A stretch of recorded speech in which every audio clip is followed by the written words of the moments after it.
Abraham is supposed to go and take his son to be sacrificed. And he gathers the wood, he gathers his son, they walk up the mountain. He tells the servant that they will be back, not just he will be back. They will be back because he's trusting God even though he's afraid. And you know that every step of the way he's in his mind going, is God going to come through? Why is God taking my son away from me? He gets up the mountain. Even Isaac is now wondering, hey, where is the animal that we are sacrificing?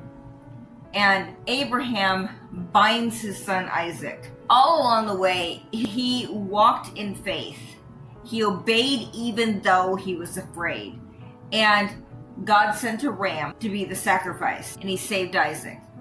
We see the Hebrew children, Shadrach, Meshach, and Abednego. They refused to bow down, and they were thrown into a fiery furnace. And going to that fiery furnace, they were probably afraid. They didn't know what was going to happen. Was God going to deliver them? Was he not? Was he going to let them burn? They knew that if they burned, they would be with God. But the problem with that was that their minds had to be plaguing them with anxiety and fear. They had to dread this. And same with Daniel in the lion's den. But the one clear example of this is Esther. Esther is put into a position as queen, and her cousin Mordecai finds out that Haman, the king's right-hand person, is plotting to kill the Jews, of which she is one. And he tells her that she needs to go before the king and tell him of this plot. But if she goes before the king and he has not summoned her, she could be killed.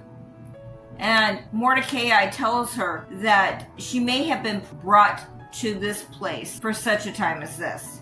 So she fasts and has her servants fast with her for this period of time.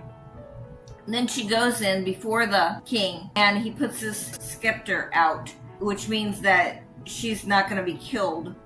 And he asks her what she wants, and she invites him to dinner, him and Haman. And then at dinner, she invites them again to dinner. And then she reveals the plot. But had she not been obedient to her call to go before the king, the Jews would not have been saved. So faith grows in obedience even when we're afraid.